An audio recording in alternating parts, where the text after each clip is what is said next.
Leo is happy with the $400 million gift he got from the Prime Minister. That's all that matters to these Liberals. If the Conservatives want the truth, we'll tell them the truth. Yesterday from the Prime Minister really freaked these Conservatives out because they saw the ambition in that speech. And not only did they see it in that speech today, as the Prime Minister stood with the Premier investing in new nuclear to ensure the jobs of today and the future, they know that the youth... The only thing that's revolting are those answers. Speaker, we will take no lessons from these Conservatives. Trust me on that, Mr. Speaker. It's too bad that that minister didn't write the Prime Minister's speech yesterday, because it wouldn't have bored and depressed to tears all of those poor students stuck in that room. There he spoke about how they would have to sacrifice more and that it would take time to reverse all of the misery that has built up over the last 10 years. Mr. Speaker, young people want to have homes. They want to have jobs. They want to have hope. They want a budget that is affordable so they can have a life that is affordable. Will the Prime Minister introduce that budget so that Canadians can restore the promise of their country? And we decide what comes next. Canada know that this government has their back. It will continue. There's going to be a powerful statement for the young people of Canada. Driving inflation. The more Liberals spend, the more it costs Canadians at the grocery store. 25% of Canadians are using food banks because they can't afford to eat. So when will the Prime Minister finally get his inflationary deficits under control so Canadians can put food on the table? Mr. Speaker, Conservative members pretend to care about food insecurity, but then they call feeding children garbage. Mr. Speaker, what's garbage was that answer? Did the Prime Minister see the ad before it went out? Of course there are too many people living in poverty in Canada, but there are significant initiatives being put in place by this government. Being serious means being honest and telling Canadians. Canada's economy is in fact growing. Great country.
A disgraceful attempt at character assassination time and time again from the Conservative Party of Canada. That's how low and dirty they are in regards to politics, Mr. Speaker. As the Prime Minister holds the levers of power in this country, every decision that he makes, Madam Speaker, can and will benefit him, Liberal-connected insiders, and his corporate buddies.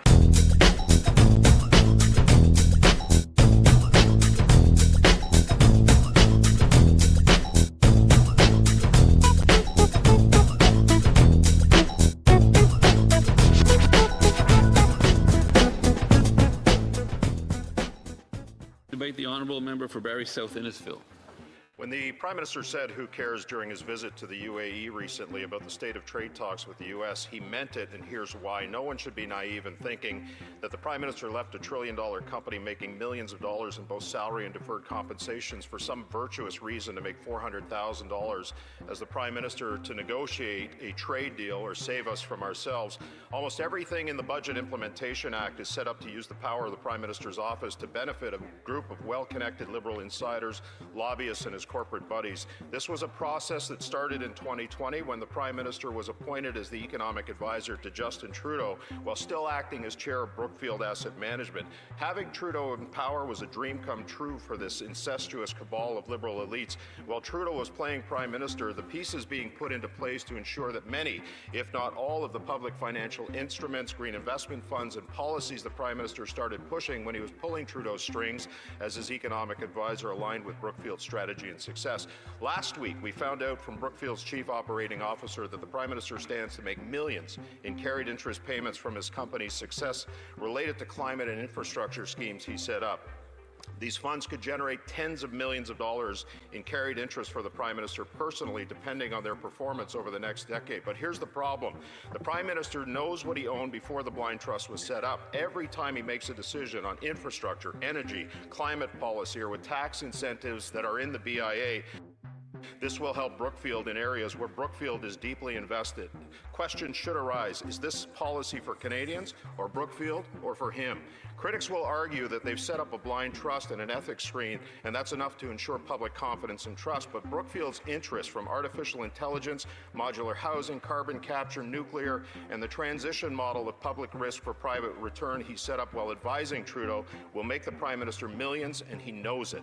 Furthermore, the screen is administered by two political appointees by the Prime Minister. We found out last week that the Prime Minister met with Brookfield executives privately in the Prime Minister's office in October, which would cause a reasonable person to think that the screen is not being willfully applied, given the fact that the Prime Minister is not supposed to have any interaction with Brookfield, either its people or its entities. So who cares? We all should, because democracy depends on trust. If Canadians believe their leaders are making decisions to enrich their companies or themselves, confidence in our institution erodes even more than it has under these Liberals. This isn't about partisan politics, it's about accountability. Canadians deserve leaders who serve the public interest, not private portfolios. So my assessment on this budget is simple. For those who support expansive government involvement in every aspect of our economy, subsidies given to companies that would otherwise invest their own capital, Brookfield's deep involvement in policies shaped by their former chair and now Prime Minister, policies which he and the company stand to gain from, bloating debt and deficits that burden our families, seniors, and future generations,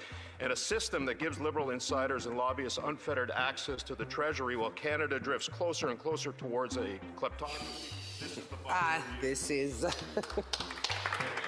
little over time. Questions and comments, the Honourable Parliamentary Secretary to the Government House Leader. Yes, thank you, Madam Speaker. I find it disgusting and somewhat shameful that members of the Conservative parties continue to have character assassination of the Prime Minister. At the end of the day, Madam Speaker, there are even Conservative MPs that have investments in Brookfield, individuals including the Deputy Leader. As opposed to dealing with the substance of legislation and the budget, we have a disgraceful attempt at character assassination time and time again from the Conservative Party of Canada. That's how low and dirty they are in regards to politics, Madam Speaker. I would ask the member, when are they going to start focusing on Canadian interests as opposed to their own political partisanship, Madam Speaker. The honourable member for Barrie South Innisfil.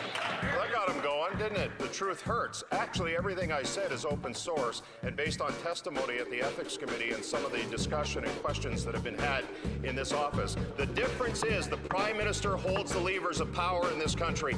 Every decision that he makes, Madam Speaker, can and will benefit him, Liberal-connected insiders, and his corporate buddies. That's the difference. When members of the opposition hold stocks, let's say in Brookfield, they don't hold the levers of power that will enrich themselves. They do not, Madam Speaker. The truth is the truth, and what I spoke today is the truth.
Character assassination time and time again from the Conservative Party of Canada. That's how low and dirty they are in regards to politics, Mr. Speaker.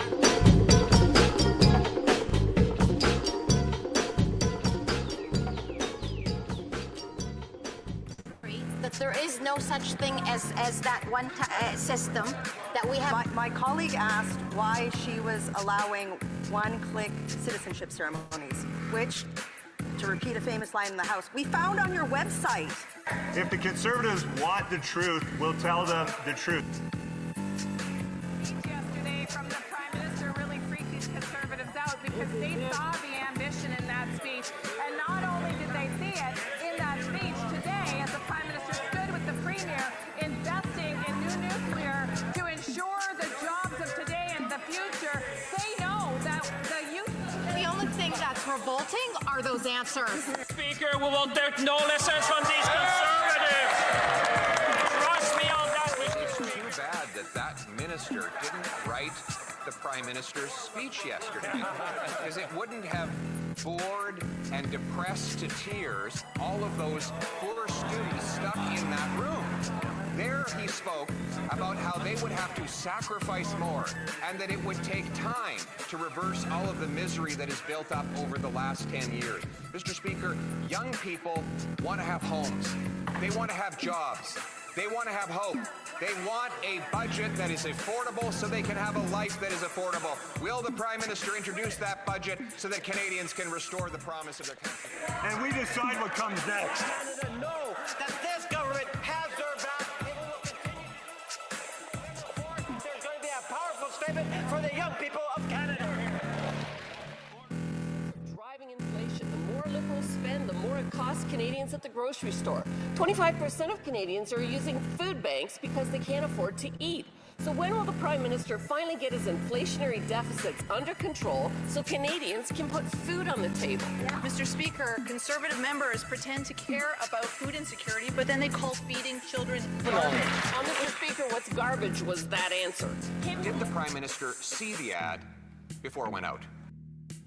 Of course there are too many people living in poverty in Canada, but there are significant initiatives being put in place by this government. Being serious means being honest and telling Canadians. Canada's economy is in fact... Member for Aurora, Oak Ridges, Richmond Hill. Mr. Speaker, last year over half the people who became Canadian citizens did so by clicking a box online. That is crazy. There's no justification for this. In-person citizen ceremonies are essential unifying bedrock of Canada's civic life, Mr. Speaker. Swearing the oath of citizenship in front of an official should be upheld as an integral part of committing to the responsibilities that come with being Canadian. Will the minister immediately end one-click virtual citizenship ceremonies? Honourable Minister of Immigration, Refugees and Citizenship. Mr. Speaker, thank you very much for that question. I respect that member, and I know he knows that that's not correct. I know that he recognizes that we have a robust system in this country, that there is no such thing as that one system, that we have multiple layers, and when it comes to citizenship ceremonies, there is no such thing as that. There is multiple layers of defense. When somebody is coming out of port of entry, 100% of those people spend considerable time with border service. Thank you. The Honourable Member for Calgary, Nose Hill. So the minister completely didn't answer to the question. She didn't listen to it. My colleague asked why she was allowing one-click citizenship ceremonies, which, to repeat a famous line in the House, we found on your website. People get their citizenship by doing a virtual ceremony and clicking a box. That's what we're talking about here. This is I cannot believe she's still the minister. Will she end one-click virtual citizenship ceremonies? The Honourable Minister. Say it's not. Mr. Speaker, here's the facts. Okay, virtual citizenship ceremony were started during the time of the pandemic. We all know during COVID, life shifted. Even in this parliament, we now have the voting app, for an example. So we're always looking for opportunities to celebrate our citizenship, to bring people together, to celebrate and build Canadian economy and make it strong, and we will continue to do that. Thank you. Honourable Member for Calgary, Nose Hill.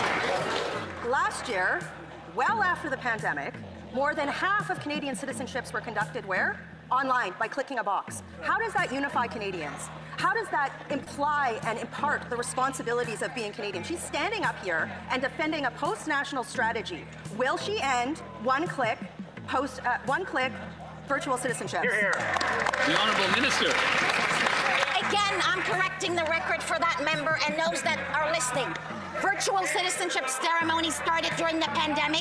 That is correct. There are still some that are happening. However, all new Canadians, while it is still being done under a secure, full-fledged citizenship ceremony with officials present. Thank you. The Honourable Member for Pickering, Brooklyn.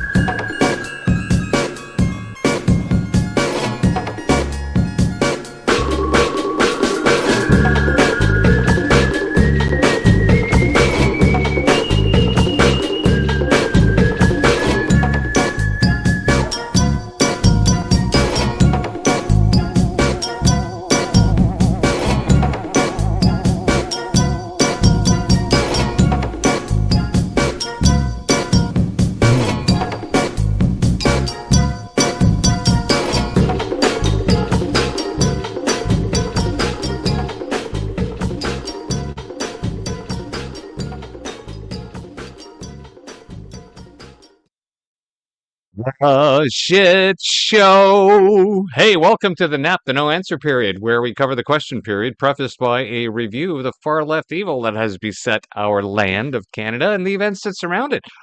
The NAP precedes question period by 45 minutes, and we will cover the lower house until the government decides to stop showing up. We will also keep score, described in the description below. We are streaming on 3 platforms, Rumble, X, and YouTube. We were having some X streaming issues with our prior show this morning that we do every Friday, Blazing Catford Fridays, where we do a cold read-through of his slate at 9 o'clock. We won't be repeating that issue again next week. We're just going to be using this same stream key. I'd like to thank all my followers and subscribers for being my followers and subscribers. And if you're new, please leave a like, share the video a thumbs up, follow, share, subscribe. It depends on what platform you're on. Also, the chat is up, so please feel free to ask anything. And if you notice me screwing up the mic again, because I do that often, please leave me a comment.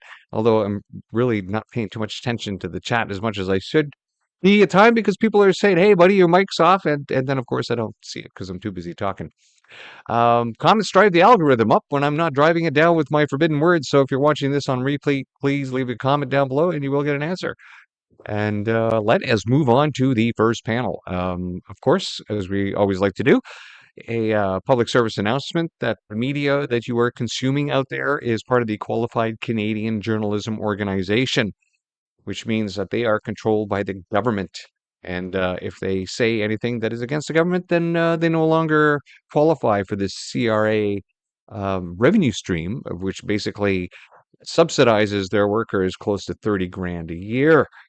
Yeah, that's right. You taxpayers, you're paying the media out there to lie to you. And you don't have a say in it. Not under this current government.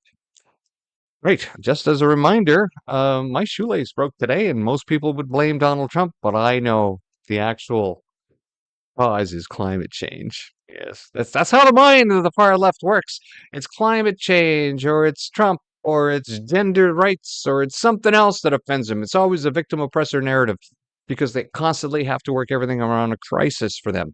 It's not about providing, it's about crisis. Always managing a crisis. And if there isn't a crisis, don't worry. They will create one. Oh, yes, if only we had this kind of activity in our parliament. Somehow a mule got loose in the Iranian Senate. So, not the Iranian Senate, the Pakistani Senate.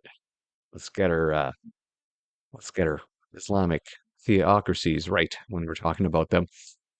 So, just as a reminder, back in 2013, Canada ranked 5th for quality of life.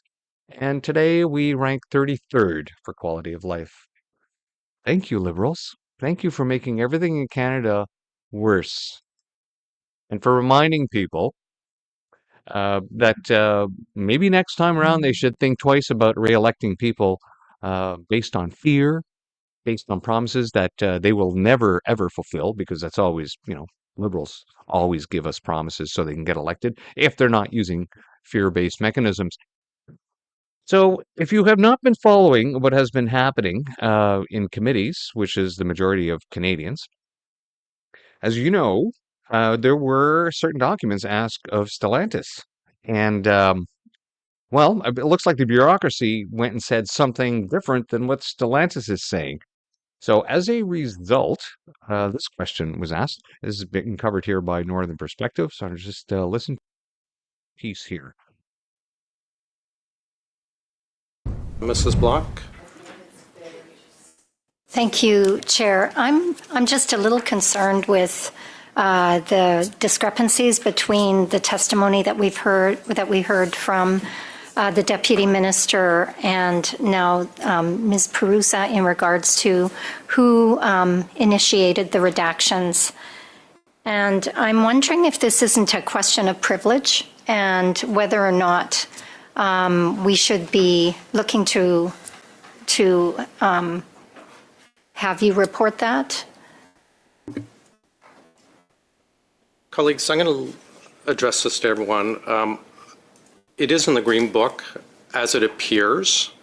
It is, but I'm going to suggest perhaps Minister Lightbound's not available next Tuesday, so we do have some space. I'm wondering if we can agree to maybe have Indu come back and give their side, I don't want to say of the story, but address the comments made today and what they said previously, and then we can review it then rather than say it is an issue now.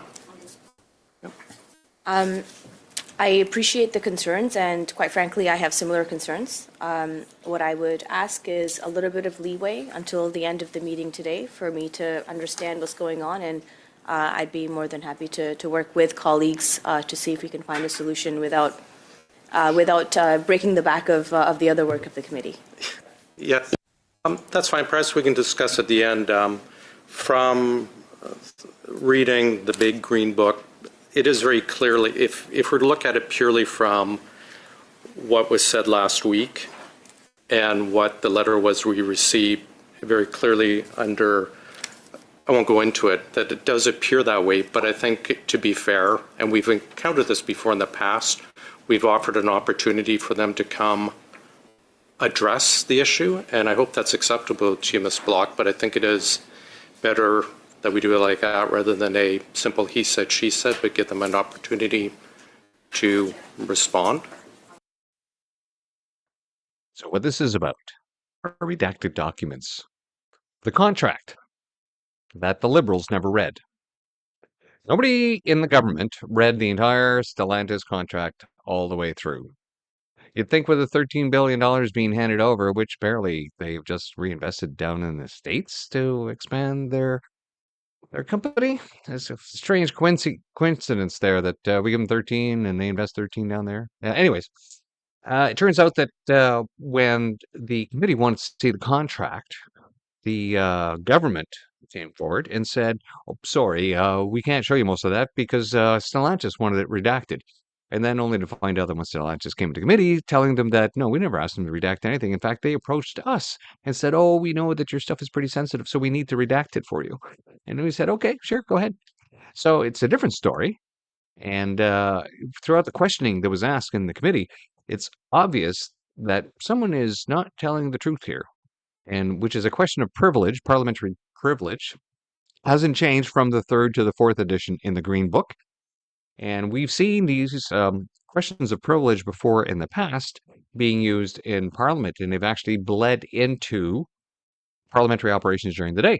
We saw this with the SDTC documents in 2024 in June when the Speaker of the House then, MP Fergus, who's the Speaker, said, yeah, so we have a government request for these documents, which is a question of privilege, parliamentary privilege from a committee, saying you need to show us these documents. And the Liberals came back and said, no, we're going to redact 5,000 documents. And it's, well, no, you need to give them. So as a result, for not applying this, resolving this question of privilege, the government lost their privilege to conduct business in the lower house, which is why there was no business conducted in Parliament throughout 2024 from June until the election in April 28, except for those exceptions when all parties came together to actually vote something in avoiding this question of privilege. But other than that, they couldn't proceed with any new business, which was great for us because back then Bill T-263 was a violation of charter rights, which is now, of course, being trying to put through with other bills, along with Bill C-11, Bill C-2, Bill C-9. They never stop with their stupidity. But that's what's going on with Stellantis there. So if it was the bureaucrats that were not telling the truth, then who told them not to tell the truth, right? Or did they do it on their own? Regardless, they need to answer. They need to provide the documents. So if they come back and they're not providing the documents, well, this could be another issue in the lower house. Now, and of course, in this case here, instead of going straight to the question of privilege, they're going to give the opportunity for the government to come back.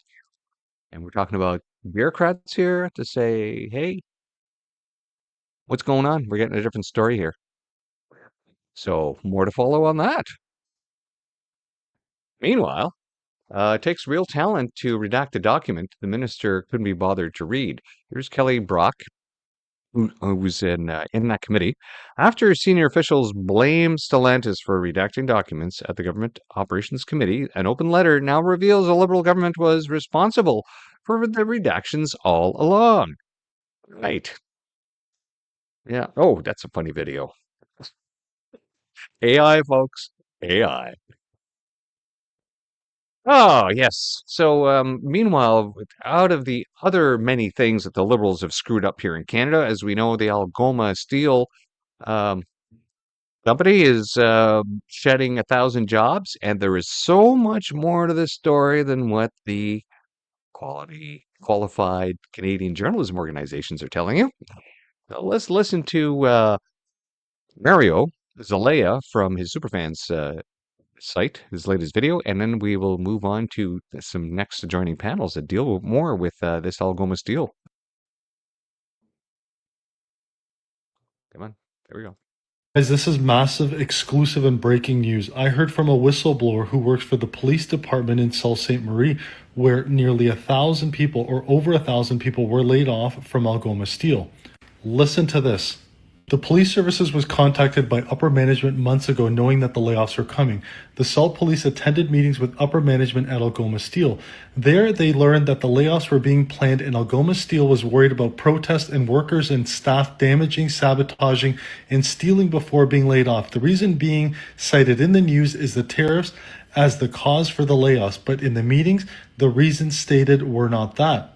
Algoma Steel is transitioning from coal-powered furnaces to electric green furnaces. One of the new electric furnaces is up and running. The second was supposed to be up and running by now, but it keeps getting delayed indefinitely for many reasons. But Algoma Steel had stopped ordering coal to power the remaining furnaces, anticipating that the two arc furnaces would be up and running. They said that since they stopped ordering coal, they can't get that supply back and they will be running out of coal within the month.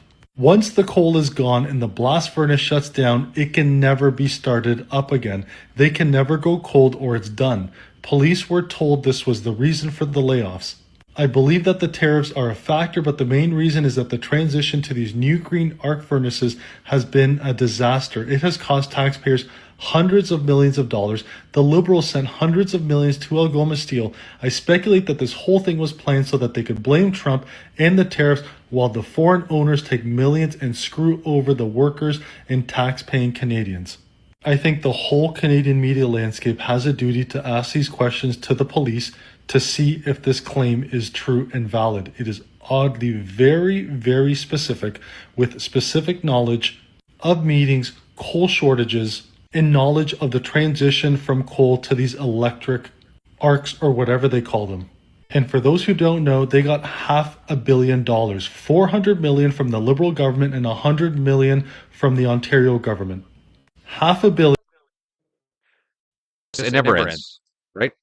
I don't know if people, well, of course, most people would remember because most people watching this probably weren't even born back then. So, but in the 1970s, they had this, in some of the provinces, they told consumers, hey, let's move away from oil heat and because electricity is super cheap.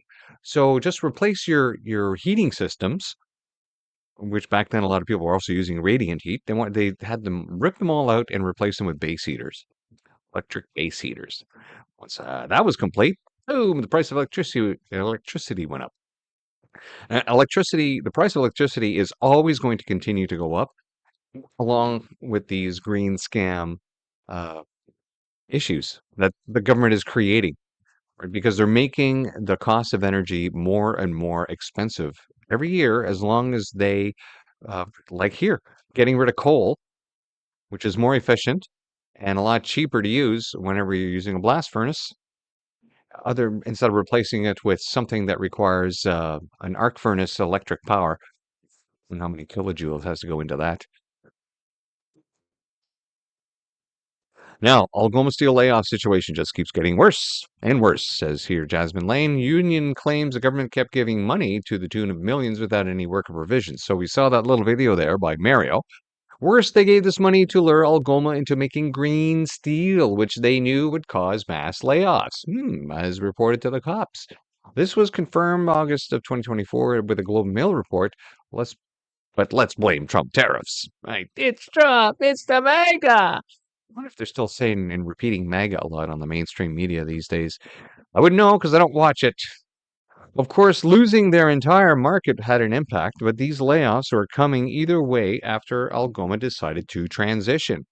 Ta-da! So, layoffs are going to happen regardless. Nothing to do with Trump. In fact, it has everything to do with the green mean policies. Ah, yes, the green meanies.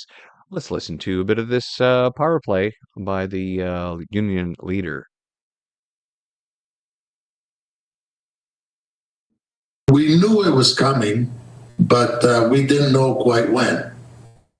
So what happened is originally when the EAF project was announced, there was some financing provided from the governments, but they never consulted with the unions to see if there should maybe be some conditions with respect to the workforce.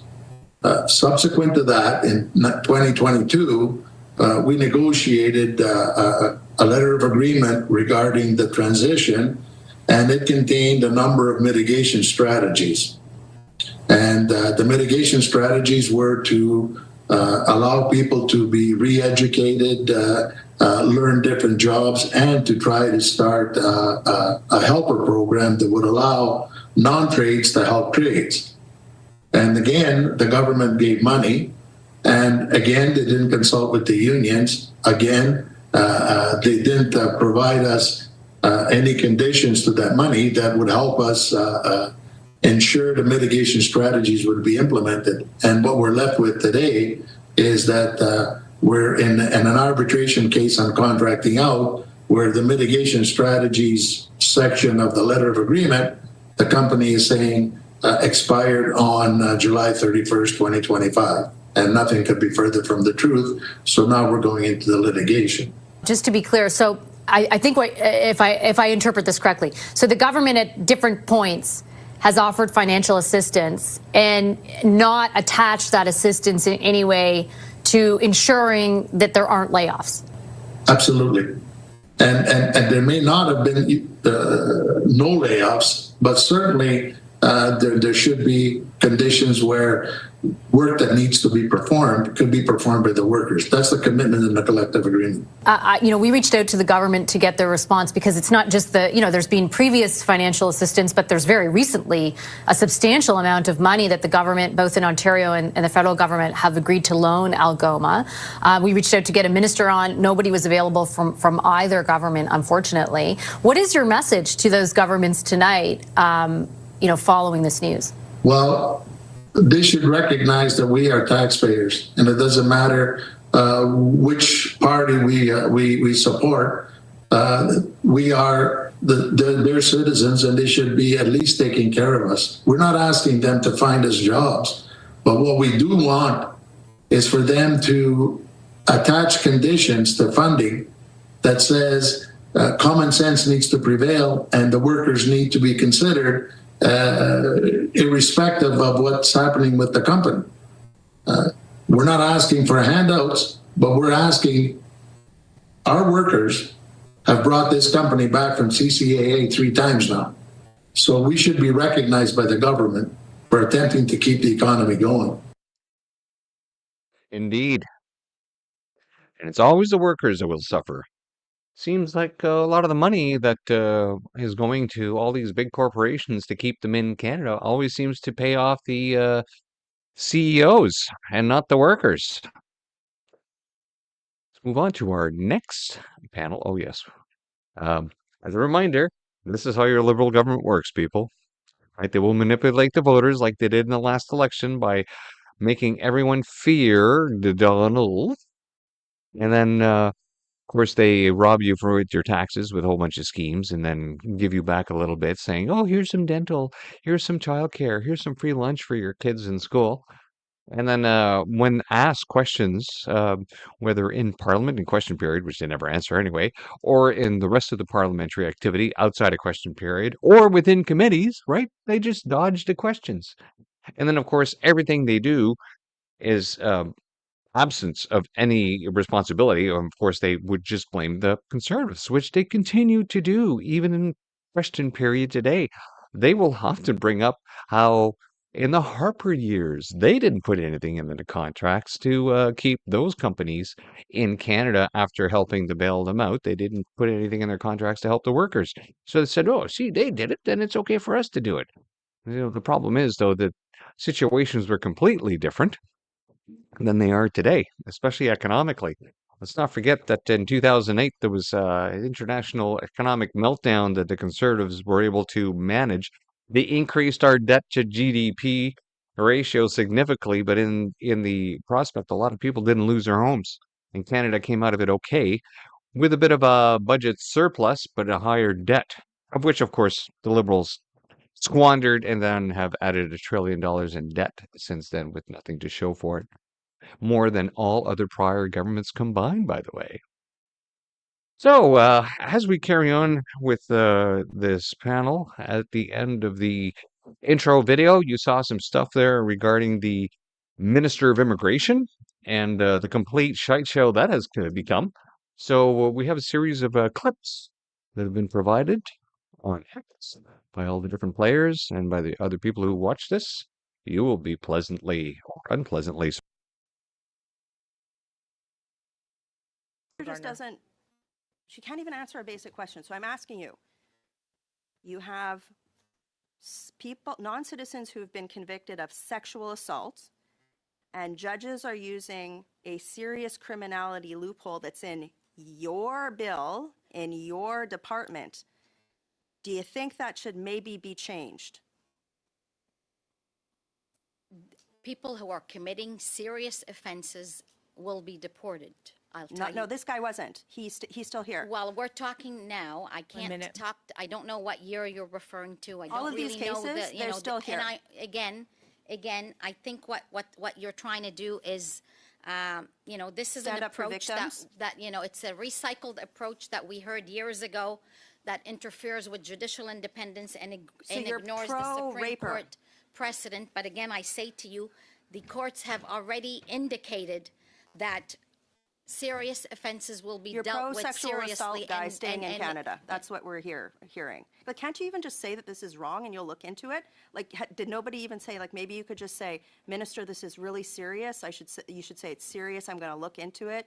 Maybe we could work together on it. You just defended a guy who, like, sexually assaulted somebody and should be deported. And you're the immigration minister. I don't know the facts you're I just referring told to. you. I've raised it in the House, and you guys have done nothing. And it's continuing every day. It's rampant in our justice system. You have the responsibility to do this, and you've done nothing. Why? Thank you, Ms. Rempel-Gardner. Thank you, Minister Diab. Oh, yeah, she's a disaster. More disaster coming.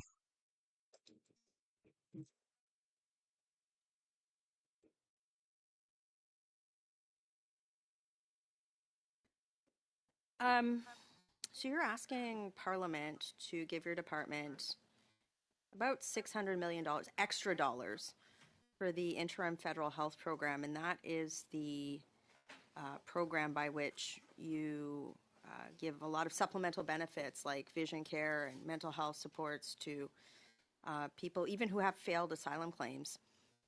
Do you think that it's fair that, like, let's say a Canadian senior who has paid taxes all their lives get less types of supplementary benefits than asylum seeker who has a failed claim, like somebody who's a bogus asylum claimant? Do you think, like, why should I give you $600 million for bogus asylum claimants when Canadian seniors can't get basic health care? How does that make any sense to you? So thanks for that. Couple of things. One, if you took a look at the budget, we have introduced a copay to handle some of that. How much do you expect people to pay? But as well, the dollar amount that you referred to stems from the fact that it is an interim federal health program where the volumes were up from years ago. Yes, because you hashtag welcome to Canada 300, I don't know, 500, 600,000 people who have bogus asylum claims. I'm aware that the numbers are up, and that's why you're asking us for. I just asked you, is it fair? Like, you're asking taxpayers, us, to send you $600 million to pay for things like orthotics and vision care for people who have bogus asylum claimants and are still in the country. So is that fair? Why would I do that?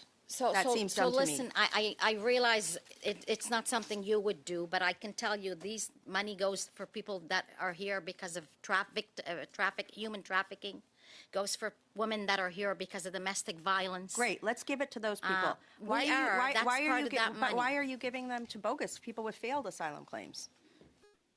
The duration of which these are temporary, so that they receive interim health Right, so if somebody measures. has a failed asylum claim, they can still receive federal benefits. Why? That's dumb. Again, we are introducing measures to ensure that we limit and curb those. But and why with don't you measures just that you cut are it off? obstructing, quite frankly. Well, yes, I'm accepting it. I think it's completely insane that you are giving better health benefits to people with bogus asylum claims than Canadian seniors. So I'm happy to obstruct that. Why wouldn't you obstruct that? Why wouldn't you say, No, this you're is banana obstructing crackers? the fact that we're Stop trying it. to ensure that does not get done. No, you actually are just asking. So if you look in the document you have in front of you, you've asked me to give you more than $500 million for health benefits for people who have no legal reason to be in the country that you can't deport. So Make the business case. Pitch me. It's Shark Tank. Let's do it.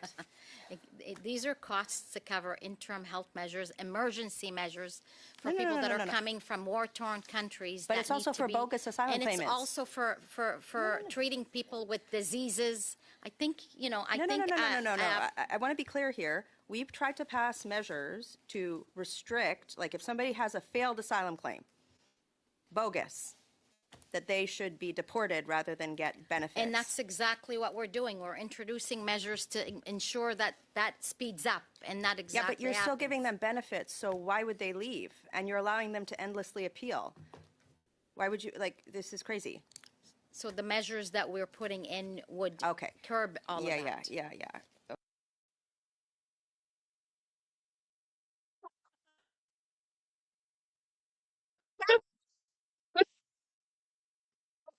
Oh, no wonder Michelle. It just looks at her in question period and just like, why is this minister still here? It's a, banana crackers. That's my favorite term for Friday.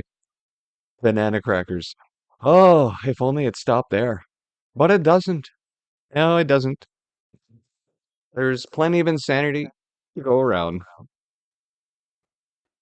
Last year, your department approved permanent residency for 674 immigrant doctors through the Federal Skilled Workers Express Entry Program. How many of those 674 immigrants are now licensed and practicing as doctors in Canada? That would not be information that I have.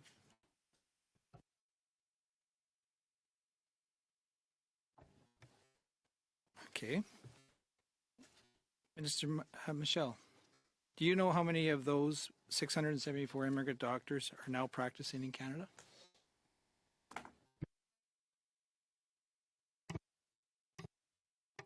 No, I don't have the information. Minister Diab, does the Immigration Department track how many immigrant doctors become licensed as doctors once admitted into Canada?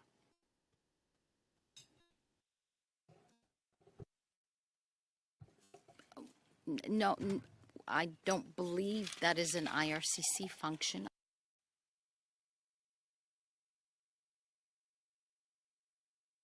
How liberals not boasted about bringing in doctors, healthcare workers? I don't know. I thought for sure they did. You think, and that's the whole thing about liberals, right? They always introduce policy and do things based on feelings and never, ever track the results of their horrendous policies to see if they work. They never have any data sets. People always ask, okay, well, can you prove what you're saying is working? No, they just pull shit out of their ass and say, hey, let's do this.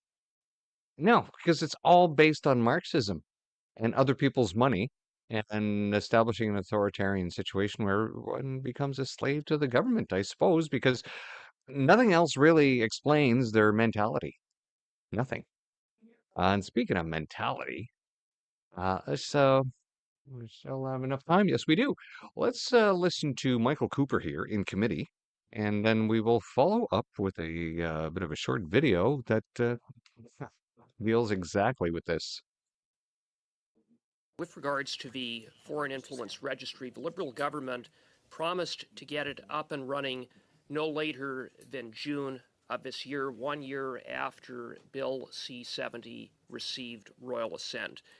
It's 6 months later, and as you noted, we don't have a registry in place. We don't even have a commissioner appointed. So in the face of that, when can we expect the registry to be up and running? You said as soon as possible, but what exactly does that mean? Well, we know who the Liberals have appointed in the past 6 months, right? We know Carney has appointed some of his friends to specific positions, giving them multi-$100,000 salaries a year to help them start projects for departments that already exist to create those projects. Yeah, that's what they've gone and done. So know them by what they do, as I've always said. Right? So even though they passed this bill and they haven't done anything for 6 months, you have to ask yourself, why is that? So all the necessary elements need to be in place for for the regime for the law to come into force. So it means essentially that you need to have the office and the necessary staff. You need to have the IT solution, and then the regulations in place before coming into force. All these elements are being worked on right now, advancing. We're very close to the finish line. And I appreciate that, but we've had a series of dates. First of all, it was June. Well, actually, it was before the next election, but at the latest in June, 1 year after royal assent, we had an election. It wasn't in place. June came and went. No commissioner, no office, no registry. The Minister of Public Safety then said in the summer that a commissioner will be appointed by mid-September. You've said that we don't have a commissioner. We don't even have a final candidate selected yet by the government. And the minister also said December the registry would be in place. But as you noted, there are certain steps that have to be taken, including leaders of recognized parties, among other things, being consulted about the commissioner that was supposed to be in place in mid-September. So we've had date after date promised and date after date missed. So again, I ask, what is the timeline? The initial timeline was based on the expectation that there will be an election no later than October 2025. But the early elections made us revisit the timelines. The minister was stated publicly that he has identified a preferred candidate, and we're working towards completing the necessary consultation steps. That's all I can say at this point, and to say that all the necessary elements for the delivery and the implementation of the Act are being worked on, and we're very, very close to the finish line. Thank you. So so you're not able to provide a timeline. Is that fair? You can't provide a date. Can you provide an approximate date? Are we looking at, is it 6 months? Is it a year? Can you provide any, do you have any insight with regards to that? Well, I'm not in a position to commit the minister to a specific date. It's insane. It's insane. You know, how hard is it to make up a list? Just write it down. Start with that. Oh, that's right. We don't have a commissioner first. Meanwhile, you wonder why they don't want a foreign registry. That I've noticed through the years that has perplexed me to no end, and that is how on earth the Liberals have managed to stay in power under such catastrophic mismanagement. I've been paying very close attention to crisis management policy to manage a crisis before it even happens. I've seen Trudeau accomplish things that were well beyond his intelligence level, which always begs the question, if not Mark Carney, if not Justin Trudeau, whom stands behind them? Tonight we're going to talk about relationships, influence, and a system that has been installed to surgically maintain power indefinitely by controlling what you think. And at the end of this, I will summarize how all of you are being duped on an extraordinary scale. First, let's talk about Mark Carney. When he was named the unofficial economic advisor to Justin Trudeau, only about 7% of the population knew who he was. Some people don't even know he was advising Trudeau from 2020 to 2024. The fact of the matter is, Carney's been around for over a decade. He didn't come out of nowhere, he just prefers to operate from the shadows. 2008, 2013, Governor of Bank of Canada, 13 to 20, Governor of Bank of England. Trudeau was doing readouts of Mark Carney as far back as 2015, and in his resignation, he stated that he was trying to recruit Carney to run as leader for years. And this was heavily considered back in 2011, but Carney wanted to stay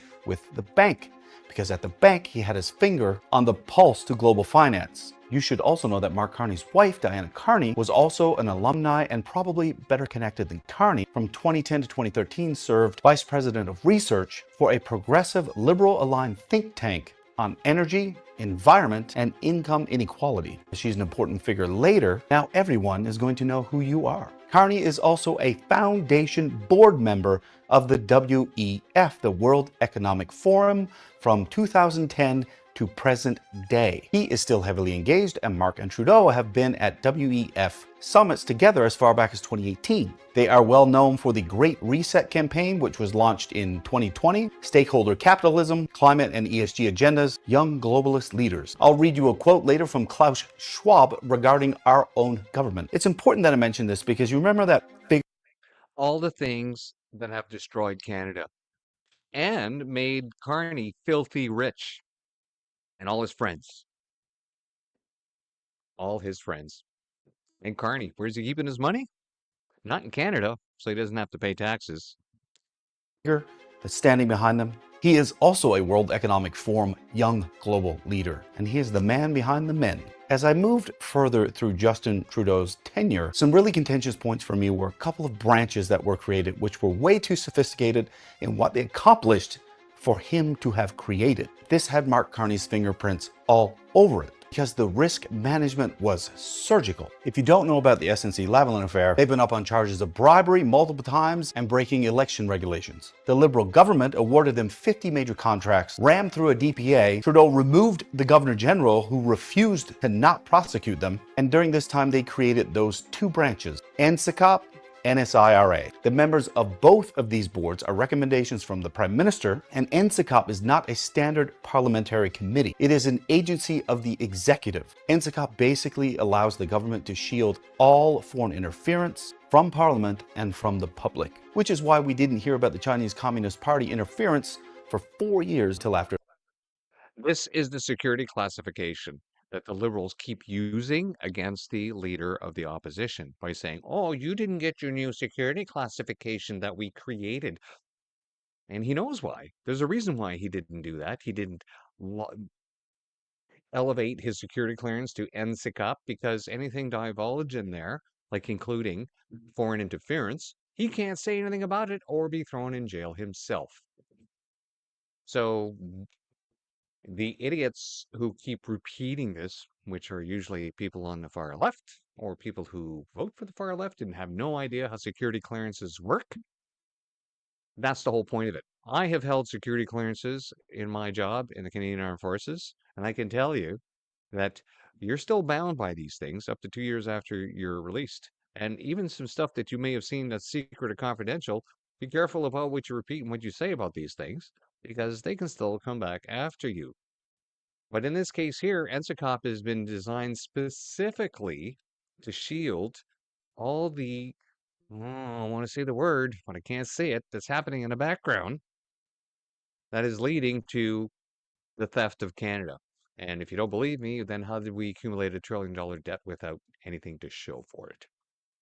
Occurred. NSIRA does something completely different and gives the Prime Minister and the Cabinet control and appointments to see classified documents first and then decide what Parliament and the public gets to see. This was sold as transparency and oversight, but it gave a sitting Prime Minister incredible power to conceal information and do damage control.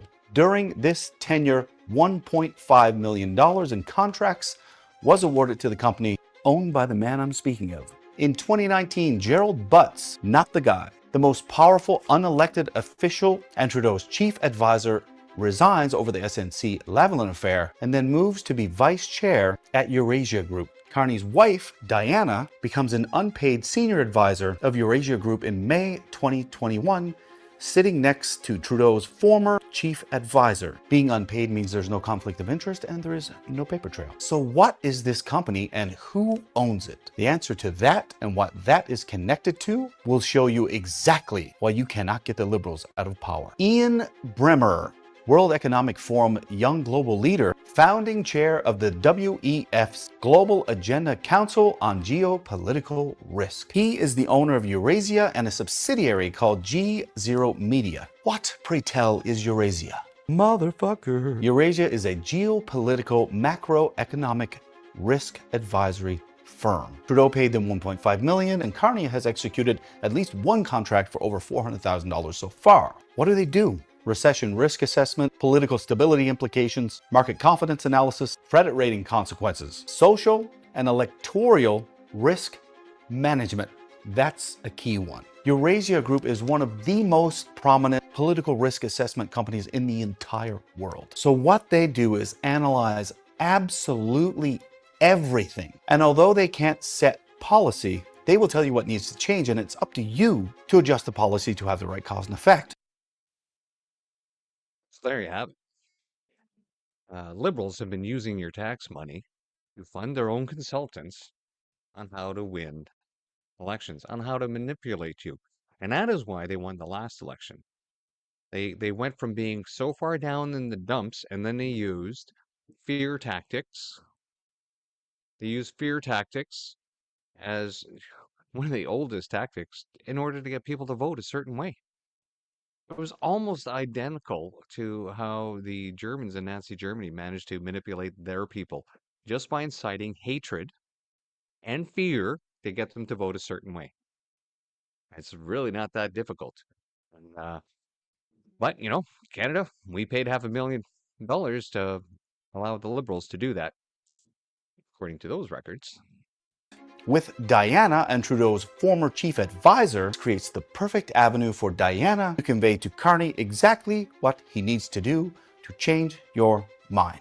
Examples of this exist through his entire platform. Huge budget coming? Eurasia Group has the data and analysis to let Carney know this budget is going to detonate his popularity and his voter presence. This is why you see 1, 2, 3, 4, 5, a barrage of policy dropped just before that budget, which included donations to minorities, Black community, Ukrainians, LGBTQ, bail reform, and several others all in succession. This was the piece of cake before you got the rotten apple. They changed the calculation method for the poverty line to the NBM method, which grossly underestimates the poverty line. That happened in 2018, up to 5 times for major cities. They changed the calculation method for the crime severity index, which grossly underestimates crime severity, up to 22 and 30%, according to some. The House has started to sit. Well, let's go over to that. I recommend you go over to Hillier Investigates channel, watch the rest of his video, share it with your friends. The more people know about how the Liberals are destroying Canada and how they're doing it, the better we all are. So let's get to the House.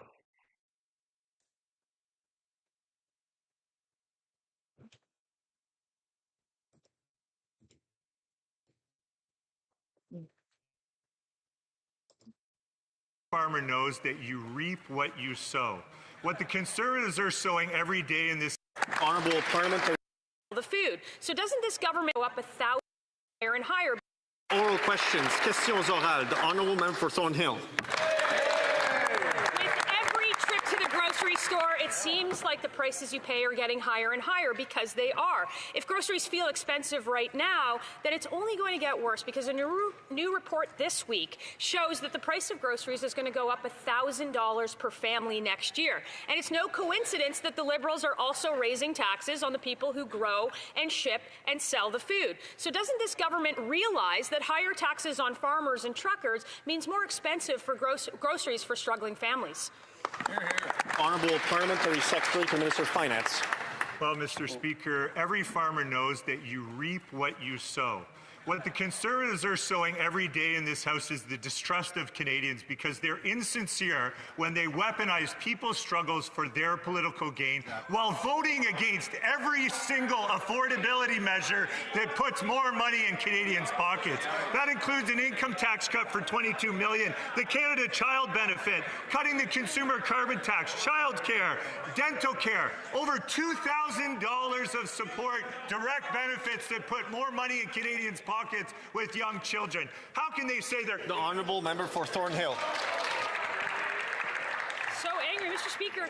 Canadians are standing in food banks and food bank lines at record numbers while these Liberals pat themselves on the back. Exactly. Feeding kids starts with making food more affordable. This is the same government that forced millions of Canadians into a food bank and now saying that people should be thankful for the programs that they can't quantify and can't deliver. Just 10 years ago, you used to be able to go grocery shopping for a week and spend $160. It's now more than doubled to $340. So when will these Liberals admit that their policies have failed and Canadians are struggling? The Honourable Parliamentary Secretary to Minister of Finance. Mr. Speaker, what feeds Canadian families is good paying jobs and a strong social safety net, both of which the Conservatives oppose. They can't even bring themselves to recognize when job numbers exceed expectations month over month over month. To 3 months in a row, the Canadian economy has added 181,000 new jobs, including 54,000 this month. We've seen a drop in the unemployment rate in this country. Conservatives can't even acknowledge when the Canadian economy does well because it doesn't fit their narrative. Exactly. Well said. The Honourable Member for Sherwood Park for Saskatchewan. Mr. Speaker, let's look at the actual job numbers that member was trying to reference. 9,400 full-time jobs lost in the last month. Now, these Liberals want to try to pretend that they're doing better by adding those part-time numbers in. But the fact that Canadians are desperate, they're turning to part-time work because full-time jobs are not available, and they desperately need that part-time work to feed their families. That's not something to celebrate. A continuing decline in full-time jobs in this country is not something to celebrate. When will the Liberals recognize the reality that Canadians are losing the full-time work that they need to provide for their families? Hear, hear. The Honourable Secretary of State. Monsieur le Président. Thank you, Mr. Speaker. We have good jobs numbers to share. This morning, I am proud to say that last month, 50,000 young people got a job. In November alone, 21,000 young people found a job in October. The numbers are trending in the right direction. We are there to support young Canadians. We are proud of our job numbers on this side of the House. For Saskatchewan. Mr. Speaker, in that member's province, Quebec lost 35,000 full-time jobs. 35,000 full-time jobs lost in Quebec, and that parliamentary secretary, that minister says that this is an improvement, that this is good news. Mr. Speaker, it's shocking that this government would celebrate a significant decline in full-time work. Canadians are looking for full-time jobs they can provide for their families. When will they stop congratulating themselves and recognize the problem? The Honourable Secretary of State for Jobs and Youth. Monsieur le Président. Mr. Speaker, the reality is right now, the members across the way have ground committee work to the halt. We would like to send C-15 to committee. Doing so would allow us to make the necessary investments that Canadians need right now. It is shameful, Mr. Speaker, what is going on in our committees. I call on the members across the way to do things differently and allow committees to move forward. The Honourable Member for Lévis-Lotbinière. Mr. Speaker, this Prime Minister said that he could be judged based on grocery prices. Now we live in a country where 20% of people have to depend on food banks, a country where groceries for a family of 4 will cost $1,000 more in 2026. A country where the prices of beef, pork, and chicken are all going up. Mr. Speaker, that is Liberal Canada for you, the country where grocery bills have more than doubled since 2015. When will the Liberals stop their inflationary spending so Canadians can finally put food on their plates? The Honourable Secretary of State. Mr. Speaker, we will take no lesson from the members across the way who voted against every single opportunity to help out people. They are against children. They are against families. They are against school food. They are against investments in affordable childcare. They are against $13 billion of investment in affordable housing. That is shameful. We are against them. Through Budget 2025, we will be supporting families. Thank you, Mr. Speaker. The Honourable Member for Lévis-Lotbinière. Mr. Speaker, 36% of Quebecers are living some sort of food insecurity. 3 million Quebecers. There were 3 million visits to food banks in Quebec. Now the Prime Minister is jet-setting around the world to ignore the fact that 20% of his people are in food lines. That's Canada after 10 years of Liberal government. This is unprecedented. Quebecers are hungry. It will cost them $1,000 more to buy groceries in 2026. Mr. Speaker, why does the Prime Minister care more about his stock index than his people who are suffering? The Honourable Secretary of State for Children and Youth. Thank you, Mr. Speaker. It's clear that if we are to help children and families, we must invest in their future, and that's what we do in Budget 2025. We are investing in youth employment, affordable housing, food at schools, affordable childcare, dental care.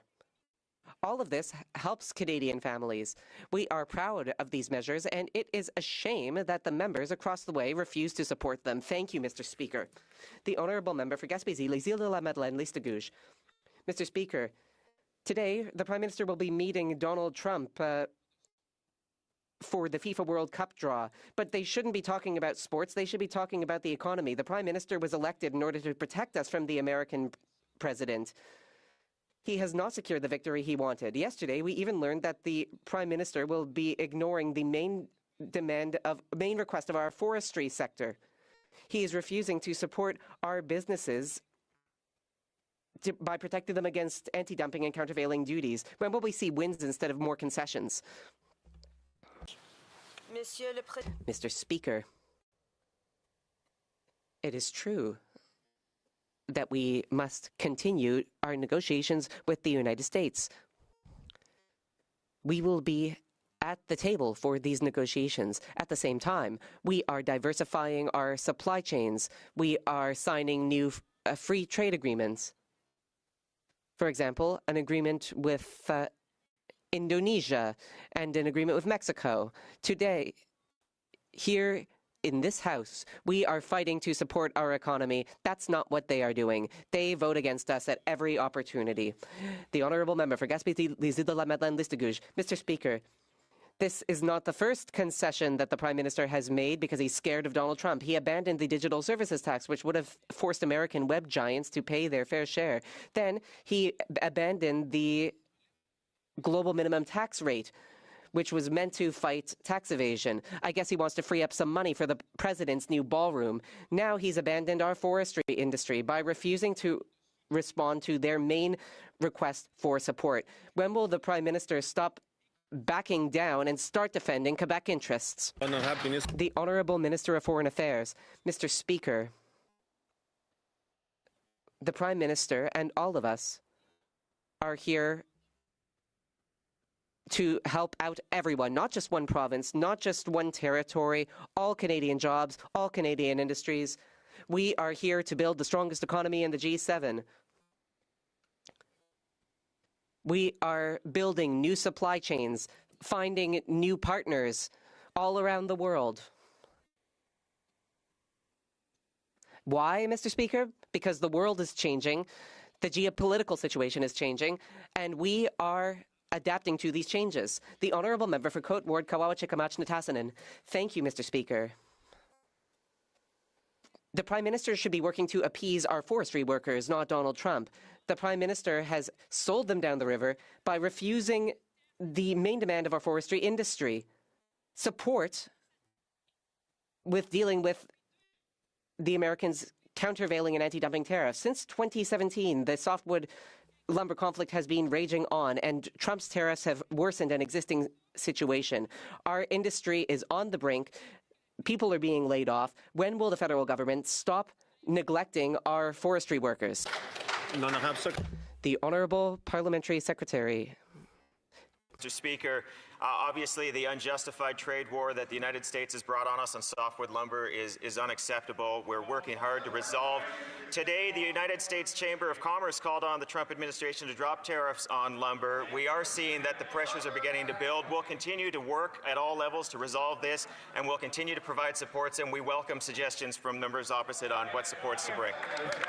The Honourable Member for Barrie South. The Prime Minister told Canadians he should be judged by the price at the grocery store. Well, the verdict is in. The 2026 Canada Food Price Report warns that grocery costs will rise by 4 to 6% next year, meaning the average family of four will pay nearly $1,000 more, bringing annual food costs to over $17,500. 1 in 4 Canadian households is already food insecure, and Canadian families, seniors, and single moms are being squeezed at the checkout. Why aren't these Liberals cutting their inflationary spending, the industrial carbon tax, and their new fuel tax so that Canadians can afford to eat? Honourable Parliamentary Secretary, Minister of Agriculture. Mr. Speaker, the rise in food prices is difficult for family, and that's why we're helping lowering the grocery bill through, for example, the National School Food Program. But Professor Sylvain Charlebois, the lead author of the recent study that my colleague just quoted, said, and I quote, "Obviously, what comes back every year are the impact of climate change on prices, noting in particular the effect of drought on the price of beef. If they want real solution, they have to start to look at real facts. The honourable member for Barrie South Innisfil. Blaming climate change for the rise in food prices. The Liberals will say things have never been better, but the reality is that things have never been worse. In Ontario, there were 8.7 million visits to a food bank, and grocery prices are expected to cost families $1,000 more in 2026. The Prime Minister said he should be judged by the prices at the grocery store. Well, the verdict is in, but there's still time for him to enter a plea deal on his lower grocery price promise. Will he plead guilty of breach of trust, fraud, or both? The Honourable Parliamentary Secretary to the Secretary of State. Mr. Speaker, it's good jobs and a strong economy that are going to benefit all Canadians. So Statistics Canada this morning announced that we created 54,000 net new jobs, 50,000 for young people alone. Mr. Speaker, we stood up in the House last week. Last Friday, we talked about how our GDP is growing. Today, we're telling you that wages are up, rents are down, unemployment is down. Youth unemployment has dropped by almost 2 points in 2 months. That is no accident. That is a plan that is working, and that is a plan that these Conservatives continue to vote against. The honourable member for Oshawa. Mr. Speaker, the Prime Minister asked to be judged by the prices at the grocery store. Canadians obliging, and the result is a political receipt he doesn't want to read. After 10 years of the Liberal government, Canadians already pay $17,500 a year for groceries, and Canada's food price report confirms that next year, Canadians will pay an extra $1,000. When will this Prime Minister finally stop driving food prices through the ceiling and end this daily grocery store misery for Canadian families? The Honourable Parliamentary Secretary to the Secretary of State. Mr. Speaker, it is jobs and a strong economy that is going to benefit every family in this country. And that's why it is significant that just this morning, Statistics Canada confirmed that we have created over 54,000 net new jobs this past month. When jobs are there for families, families benefit, Mr. Speaker, but it doesn't stop there. Just yesterday, we actually announced a new early learning and childcare deal in Ontario. So parents are going to be saving over $10,000 a year on childcare. Mr. Speaker, those are the kind of real actions that actually help Canadian families, and these Conservatives vote against them.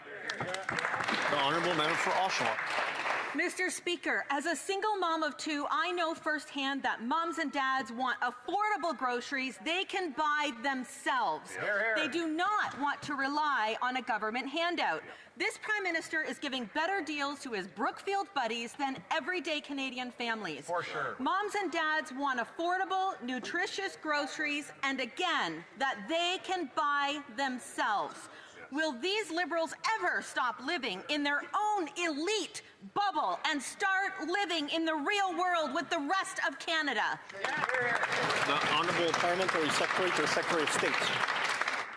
Mr. Speaker, as I said yesterday, we announced a new childcare agreement with Ontario that's going to save families up to $10,400 per year. But don't take my word for it. Christina Meadow is an Ontario mom here in Ottawa, and she says that Who the early fuck learning and is paying childcare for has that? changed her family's future. She says having access to high-quality, affordable childcare is the biggest peace of mind that you can ever have as a parent. So we are happy about the announcement People today, have to be Mr. taxed Speaker. to pay for this, That is you idiot. delivering for families, delivering for kids. Why won't the Conservatives support affordable childcare? The honourable member for Elgin, St. Thomas, London South. The latest food price report confirms what Canadian families were well aware of, that grocery prices are still going up. The average Canadian family will spend an additional $1,000 on groceries next year, and this is 7 months after the Prime Minister said Canadians would judge him by the prices at the grocery store. Well, that's what Canadians are doing, and they're wondering why the Liberals are increasing their industrial carbon tax, which makes it more expensive to grow, ship, and sell food. They're wondering why the Liberals aren't stopping their inflationary spending. We've given Liberals the solutions. Will they please steal these ideas too? The Parliamentary Secretary to the Minister of Finance. I want to start with a quote from an infamous author and professor. Climate change is our agri-food sector's greatest challenge, and we need to address it. You know who said that? Sylvain Charlebois, the food professor, on November 1st, 2024, in response to my question at committee. What's interesting is that the members don't take the time to read the report. They will not acknowledge that climate change is real at their conventions. They have no plan to fight climate change, and yet the very person that they quote every day cites it as their greatest challenge for our food system, that is increasing food prices. The honourable member for Elgin, St. Thomas, London South. Mr. Speaker, groceries are so expensive, Canadians can't afford the bologna the Liberals are selling. $17,500. That's what the average Canadian family will have to spend on groceries this year. A single parent in my riding making minimum wage would need to work 1,000 hours, half their year, just to put food on the table for their children. This has doubled since the Liberals took office in 2015. The Liberals may not do their own grocery shopping, but Canadians do, and they can't afford it. Simple question to the Parliamentary Secretary. How much is a litre of milk? The Honourable Parliamentary Secretary, the Minister of Finance. Speaker, I'm happy to say that I do my own grocery shopping and all the cooking in my household as well. But what's interesting is that Canadian families want an empathetic, compassionate government that actually acts on the challenges and struggles that they're facing, not one that weaponizes their struggles for political gain. We're standing up for Canadians every day. We've offered an income tax cut for 22 million Canadians. We've cut childcare fees by more than in half, saving families $10,000 per year. The Canada Child Benefit put hundreds of dollars in Canadians' pockets. That's how you feed families for generations to come. The honourable member for Abbotsford, South Langley. Mr. Speaker, the Prime Minister said he should be judged by grocery prices. 8 months later, they've only gone up. Today's 2026 food price report says things will only get worse. Grocery bills have doubled since 2015. Next year, Canadians are projected to pay $1,000 more on groceries. Instead of lowering costs, the Liberals keep spending more and raising taxes, which drives up prices, especially for food. When will the Liberals cut their inflationary spending, scrap the industrial carbon tax, and cancel their new fuel tax so Canadians can afford to eat? Honourable Parliamentary Secretary, the Minister of Finance. Mr. Speaker, it's a shame that the Conservatives have attached their political fortunes on the failure of the Canadian economy, on the struggles of the Canadian people. They rejoice when our economy does bad. On this side of the House, we're looking for indicators and signs that our plan is working. And guess what? Today we had another sign that our plan is working to build a strong Canadian economy, which is 54,000 new jobs added to our economy. That's 181,000 jobs added in just the last 3 months. Real GDP has grown faster than expectations. Inflation is within the Bank of Canada's target range. The honourable member for Rimouski-Lamatypédia. Mr. Speaker, the Liberals' climate betrayal did not only cause the resignation of the member for Laurier-Sainte-Marie, 2 experts of the advisor group that was supposed to advise the Prime Minister about climate change also walked out. They said that they were used to being ignored, but now they're not even being heard. In other words, the Prime Minister is silencing everyone around him who cares about the environment, be they ministers or experts. How can the Liberals support a Prime Minister who refuses to listen to science? The Honourable Parliamentary Secretary, Minister of Finance. Mr. Speaker, thank you. And we would like to express our gratitude and thanks to Mr. Donner and Mademoiselle Abreu for their years of service and leadership at the Net Zero Advisory Board. Their important contributions to the board have helped guide our government's work in advancing decisive climate action in Canada, and we are better off for their contribution. The honourable member for Rimouski-Lamatypédia. Mr. Speaker, the Prime Minister is ignoring environmental science. If the recent resignations did not make this obvious enough, let's hear what the government's lead science advisor, Mona Niemer, had to say. I asked her about the Liberal plan to build major projects like pipelines by getting around every piece of legislation other than the criminal code. She described this as nightmarish. She also confirmed that the Liberals had never consulted her. Do the Liberals find it reasonable that the government is completely sidelining their lead science advisor? Mr. Environment and Climate Change. Mr. Speaker, once again, I want to express our thanks and gratitude to Mr. Donner and Mademoiselle Abreu for their years of service. Our government values the role of the Net Zero Advisory Board as an independent expert body that provides important advice to inform climate policy. We remain committed to working closely with the board, and we continue advancing Canada toward a net zero future. The Honourable Member for Montmorency-Charlevoix. Thank you, Mr. Speaker. The holidays are approaching, but for many families, the season will be far from festive. Almost 85% of Canadians have stated that their main financial concern is the cost of food. There was a record 2.2 million visits to food banks in 1 month. Many people in these food lines are even children.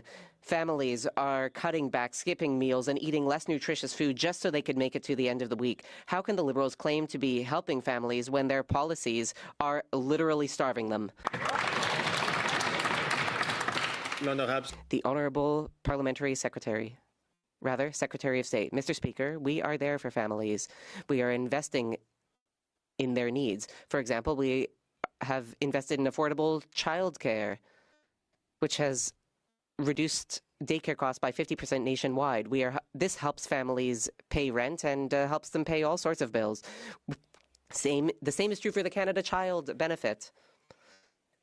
This benefit assists families. However, members across the way continue to oppose and vote against these measures. The Honourable Member for Montmorency-Charlevoix. It looks like we've got Scrooge at the helm, Mr. Speaker. Since the Prime Minister took power, production and transportation costs have shot up. Energy, fertilizer, fuel, all of these costs have risen. Farming debt has increased by more than 14% in 1 year, the greatest increase since 1981. Almost a quarter of Canadians would eat more healthy food if they could afford it. 20% would buy higher quality food. Every aisle in the grocery store is more expensive. This government of Scrooges is proud. When will the Liberals admit that their policies are costing Canadians? Mr. Speaker, it is clear that no parent should worry about their ability to feed their child. That is why we have invested $13 billion in affordable housing to help families. We have also invested in childcare, dental care. All of these measures will help families keep more money in their pockets so that they could afford their daily costs. We will continue to invest in these support measures and in families, including children. I would encourage members across the way from helping us with this important work. Thank you. Mr. Speaker, the Prime Minister told Canadians he should be judged by prices at the grocery store. Perhaps he should be careful what he wished for. Grocery prices are climbing, families can't afford basics, and 85% of Canadians say food costs are their top concern. Canada's food price report says next year families will pay $1,000 more for groceries. When will these Liberals cut their inflationary spending, the industrial carbon tax, and their new fuel tax so that Canadians can simply afford to eat? Honourable Parliamentary Secretary to the Secretary of State. Mr. Speaker, instead of harping on about imaginary taxes that the Conservatives know aren't real and aren't affecting the price of food, they should think about their own conduct in this House. They should think about their votes. And when it comes to our budget does some key things. It improves access to the Canada Disability Benefit. It strengthens EI to protect workers. It increases investments in social and affordable housing. It makes the National School Food Program permanent. You know who considers those 4 things a priority, Mr. Speaker? The Daily Bread Food Bank in Toronto says those are the 4 things that we should be doing to help Canadians with the price of food. That's what we're doing. The Honourable Member for Mission, Matsqui, Abbotsford. Mr. Speaker, there's 8 million kids in Canada, and the last I count, the national program's not even feeding 2 million. So while families struggle with soaring grocery bills, small businesses are also being crushed by these same inflationary policies and the loss of purchasing power by Canadian families. Canada has 100,000 fewer entrepreneurs than it did today than in the year 2000. That's 100,000 less businesses able to support families and communities. Rising costs, higher taxes, and endless red tape are driving people out of business. Yeah. When will these Liberals admit their taxes and red tape are the Honourable Parliamentary Secretary to the Minister of Finance. Speaker, it appears the members opposite have spent so long in the opposition benches that they become so disagreeable that they can't even agree with the things that they've advocated for, which is a shame. Tax cuts for 22 million Canadians, for example, or a GST cut on new home purchases of $50,000 to families. Automated tax benefits. How about tax deductions for businesses so they can invest in themselves to boost their productivity and growth? That's what increases real wages relative to the cost of living. That's how families get ahead. That's how you support Canadians. Why don't the Conservatives get on board? The honourable member for Yellowhead. This Prime Minister told Canadians he should be judged by the prices at the grocery store. The average weekly food bill was $159 when the Liberals took over, but today it has doubled in the big cities. That doesn't address remote areas like Grand Cache and most of my riding, where it's much worse. New fuel standards, industrial carbon tax, inflationary spending all increase the cost of transportation. When will these Liberals consider the consequences of their legislation and stop the measures so Canadians can afford to eat? The Honourable Parliamentary Secretary to the Secretary of State. Mr. Speaker, when will the Conservatives recognize what farmers already know, which is that the industrial carbon price has zero impact on food prices? We've heard this from experts in the House. But, Mr. Speaker, let's talk about what is going to benefit all Canadians. Good jobs and a strong economy. Today's Statistics Canada says we're doing both because we've created over 54,000 net new jobs in this past month. Employment is down. GDP is up. Wages are up. Rents are down. That is delivering for Canadians right across this country. The honourable member for Cumberland Colchester. Mr. Speaker, as a newcomer to politics, I'm finding the Ottawa approach to problem solving quite perplexing. I'm proud of this government's focus on delivering for hardworking families through tax cuts for 22 million Canadians, by making sure every kid gets a healthy meal at school, investing billions in infrastructure projects, and creating good jobs in our local communities. But these plans for tax breaks and infrastructure investments are being met with obstruction. Can the Parliamentary Secretary to the Minister of Finance tell us why are practical solutions being reflexively blocked when hard-working families expect us to work? The Honourable Parliamentary Secretary to the Minister of Finance. Well, I'm proud too, and I'm proud to serve with the honourable member from Cumberland Colchester. Yes. There's only one reason, Mr. Speaker, that key pieces of legislation are not moving through this House, and it's the opposition that are blocking it in committee and in this House. They're wasting time and blocking key legislation. It's the opposition that's stopping a first-time homebuyer's tax savings of $50,000 for first-time home purchases. It's the opposition that's stopping the creation of tens of thousands of high-paying jobs. It's the opposition that's stopping the National School Food Program from feeding more hungry children. The honourable member for Caribou, Prince George. Last week, Drax Pellet Plant in Williams Lake announced it was shutting down. This week, Domtar Pulp Mill in Crofton announced a permanent closure. That's over 1,000 direct and indirect jobs lost. Another 1,000 families who are facing financial uncertainty. It's been 10 years. 10 years, and the Liberals have failed to negotiate a fair softwood lumber agreement with the U.S. The Prime Minister is now in Washington for a third photo op, this time for FIFA. Will he stand up for our devastated forestry families, or will he once again kneel before Donald Trump? The Honourable Parliamentary Secretary to the Minister of Energy and Natural Resources. Speaker, obviously, we stand with the affected communities. It's terrible to see the job losses. The Minister has talked to Domtar. The Minister has talked to the BC Minister of Forestry. We want those jobs back, and we're going to work very hard to get them back. Member for Caribou, Prince George. They say they stand with the workers who have lost their jobs. Have they stood with them in the unemployment line? Have they stood with them in the food bank line? Have they stood with them when the bank forecloses on their home? Have they stood with them when they've lost their business? Because that's the reality our families are facing. I'm not sure that member fully understands the dire situation we're in. We have entire communities that are drying up in our province of British Columbia. When will this Prime Minister get serious about forestry, protect our families, grow a spine, and stop caving to Donald Trump? Honourable Parliamentary Secretary, Minister of Energy and Natural Resources. We stand with them. We stand with them with supports that allow them to keep those jobs. We stand with them when they lose those jobs and are in those unemployment lines with more supports there as well, and we stand with the companies by investing in them heavily. We will always stand with our forestry communities, and I invite the member to work with me to bring even more supports to those communities because it is vital to Canada's culture and economy. The honourable member for Nanaimo, Ladysmith. This Prime Minister invited Canadians to judge him by the prices at the grocery store, Mr. Speaker. 7 months later, shoppers are still going home with half the cart for twice the price. And the latest food price report says it's going to get $1,000 worse next year. Meanwhile, another mill is closing in my community, Mr. Speaker. As more people lose their jobs, anxiety is the only thing up more than the cost of food, as even full-time workers start to rely on food banks. When will the Liberals cut their inflationary spending so Canadians can afford groceries again? The Honourable Parliamentary Secretary to the Government House Leader. Yes, thank you, Mr. Speaker. You know, there has been a lot of good news that's been coming out over the last few months related to jobs.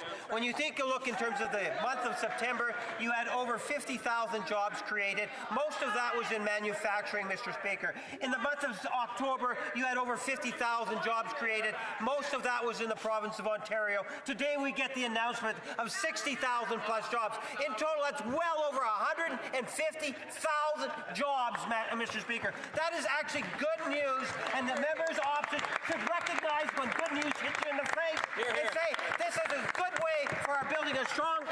The honourable member for Nanaimo, Ladysmith. Mr. Speaker, and these Liberals must be shopping in the fantasy aisle because Canadians are still getting skewered at the checkout.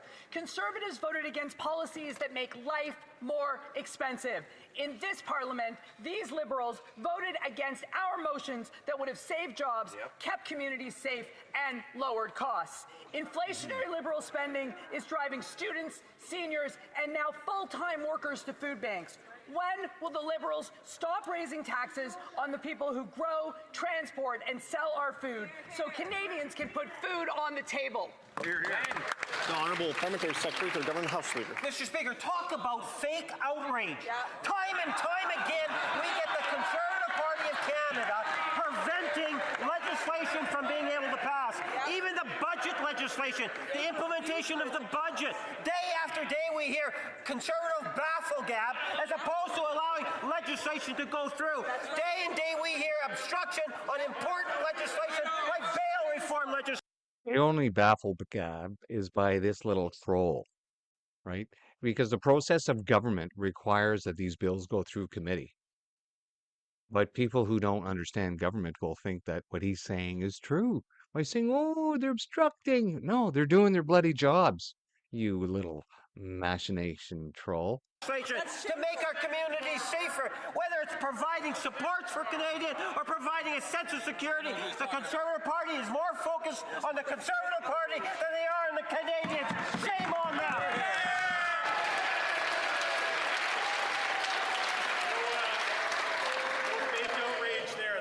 The Honourable Member for Order. The Honourable Member for Kenora Kiwatinuk. The Prime Minister says he should be judged by prices at the grocery store, but 7 months later, prices are skyrocketing and Canadians are struggling to put food on the table. And Canada's food price report shows that Canadians will have to pay an extra $1,000 to buy groceries next year. To make matters worse, sawmill workers across the country are facing job losses as their mills close. The Prime Minister promised he would negotiate a trade deal. He's failed to do so, and now he just says, who cares? So, Mr. Speaker, with more Canadians struggling to buy groceries, with more job losses and more broken promises, what is it going to take for the Liberals to finally care? The Honourable Parliamentary Secretary to the Minister of Finance. Mr. Speaker, it's hard to take the Conservatives at their word in this House when they stand up every day and complain about the Canadian economy. Well, we receive good news on this side and rejoice in it.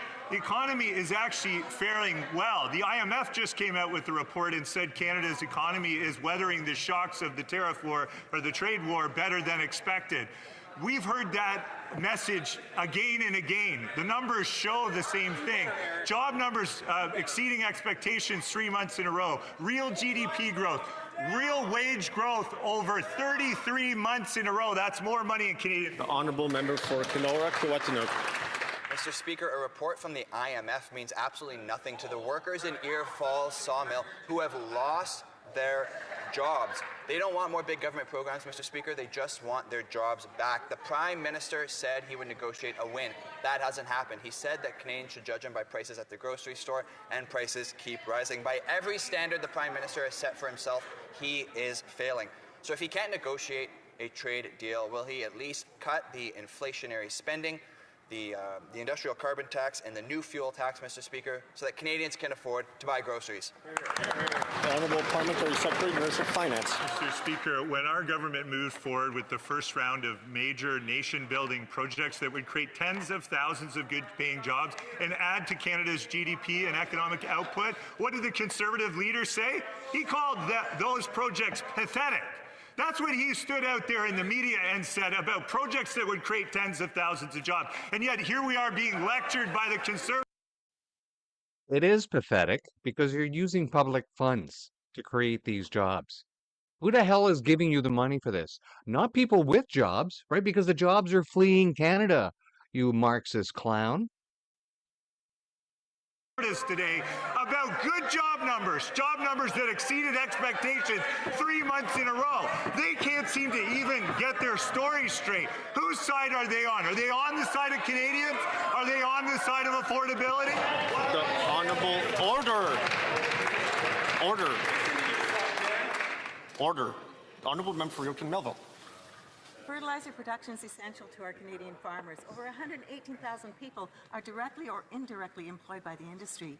But this Liberal government's industrial carbon tax puts producers at a global disadvantage, burdening them with up to $1.3 billion in carbon costs by 2030. Domestic fertilizer producers can't pass those costs down to our farmers, as they have to absorb them to compete toe-to-toe with the rest of the world. When will this government finally level the playing field and scrap the industrial carbon tax on Canadian-made fertilizer? Hear, hear. The Honourable Parliamentary Secretary to the Minister of Agriculture. Mr. Speaker, our farmers are at the front line of something very difficult, very challenging. They are fighting against tariff, the disruption of trade, and they also about extreme weather events. So that report really clearly said, Mr. Speaker, that increasingly violent and unpredictable weather patterns are disrupting agricultural production, creating supply challenges, and continue to influence food prices across Canada. These idiots so, Mr. using Speaker, weather the solution is to stand impose by, fear with our on farmers. Canadians. Honourable Member for Yorkton Melville. If only fertilizers' challenges ended with the industrial carbon tax. To add to that billion-dollar burden, this government's mandatory bulk fertilizer label changes will cost the industry over $120 million. The Liberals' 30 by 2030 fertilizer emissions target could also lead to $48 billion in losses. These costs are ultimately passed on to Canadian farmers and, by extension, Canadians at the grocery store. Why is this government so obsessed with making it harder and more expensive for Canadian farmers to do what they do best? Feed our country. Hear, hear. Parliamentary Secretary to the Minister of Agriculture. Mr. Speaker, I fully understand how fertilizer use is very important for a producer across country and to supply in the world to supply the world with really healthy food. So we're working on with the farmer, with the industry, to find solution to a fertilizer made in Canada, Mr. Speaker, because in Canada we grow the best food in the world, and we'll continue to work with our farmers to ensure their long-term competitiveness and help protect the environment. The Honourable Member for Lanark Frontenac. Mr. Speaker, the Canadian Food Inspection Agency has adopted a perversely restrictive interpretation of the bulk labelling regulations under the Fertilizers Act. If enforced, the interpretation will impose $120 million in compliance costs on retailers, which will be passed on to farmers to achieve quite literally nothing. If the Liberals are truly committed to reduce red tape, they could instantly override the CFIA by making marginal clarifications to these regulations. Will they do so? Or will they allow the CFIA to drive small retailers out of business and drive up costs for Canadian farmers? The Honourable Parliamentary Secretary, Minister of Agriculture. Mr. Speaker, this new government is committed to reduce the red tape across the government, but especially with our agency such as CFIA and PMRA. Mr. Speaker, in committee we just finished a study on how to effectively reduce the red tape across the sector to support our producer, to support our farmers and increase their productivity. On this side of the House, Mr. Speaker, we work with our farmers and with our agency to find concrete solutions and help the productivity. The Honourable Member for Hull Elmer. Mr. Speaker, 36 years ago, on December 6th, 14 young women were killed at the Hey, it's the Montreal Jamaican École junket Polytechnique, guy. a horrible When he was event Speaker that of the shook House, entire country. gave himself a It is our nice collective duty vacation to in fight Jamaica against on your tax gender-based dollars. violence. Yeah, that's him right there. Can the Parliamentary Secretary tell this House about the measures taken to honor the memory of these young students and to ensure that an event like this can never happen again? The Honourable Parliamentary Secretary. Mr. Speaker, I'd like to thank my colleague for his question. On December 6th, 1989, time stopped, and 36 years later, our society still bears the mark of that event. We must continue to fight gender-based violence. Most people On the one hand, nowadays we are still working to don't strengthen know the that the criminal code, guy and on who the did other, we that are working on shooting prevention. was an We have an action plan Islamist that has who invested hated more than women. $500 million. The security of women throughout the country will always be our priority. The Honourable Member for Beauce. Mr. Speaker, my question is for the Chair of the Transportation Committee. The Liberals with Canada Post has given a great many contracts to certain companies, and for over a month, the Chair of the committee has forced us to use emergency measures to make him do his work. Will the Chair of the committee finally call a meeting next Tuesday, or will the Chair continue to hide behind his minister? Transport Committee, the member for Okanagan Lake West, South Kelowna. Du président libéral démontre un mépris pour cette Mr. Speaker, this government has shown contempt for the committee. It has the chair has continued to suspend the committee for so-called technical reasons, and it never came back. This is an abuse of power. We're talking about road safety and the safety of Canadians. This is serious and urgent. The Liberal chair must decide whether he is at the service of the government or at the service of Canadians. The Honourable Member for Beauce. Mr. Speaker, I have finally gotten a decent answer. The Minister of Transport has ordered members to harm the work of the committee through Liberal filibustering. This is a waste of money. It's throwing money out the window. Why is the Minister trying to avoid transparency? Why is the Minister trying to hide the truth from Canadians? Why is the Minister sanctioning these obstructionary tactics? Why is the Minister preventing the committee from doing its work, which is harming the road safety of people in Beauce? Mr. Speaker, we are unwavering in our support for victims and their families that have been impacted by the exploitation and illegal operation with the trucking industry. Now, the Conservatives are always looking to block things in committee. In this particular committee, Mr. Speaker, they have an opportunity to focus on solutions, yet they bring up problems, like they bring up problems here. When the time comes, Mr. Speaker, to vote on solutions for Canadians, they bring up the problem, vote against the solution every single time. The Honourable Member for... Well, that's the whole point of committee. If there is a problem that needs to be resolved and a solution you're providing isn't solving it, then it's still a freaking problem. But they don't like that, right? They rather the bills go through with the totalitarian and authoritarian BS, and we've shown over and over again that the bills that they put through only do one thing: make them rich and make Canadians miserable. Northumberland Clark. To the chair of the Transportation Committee, it shouldn't take opposition parties calling emergency meetings to get a parliamentary committee just to meet like they're supposed to. But that's exactly what the opposition parties have been forced to do. When we did have a meeting, during the middle of the meeting, they suspended and ran out the back door. So will the chair confirm that there are scheduled meetings, or will he just run out the back door again?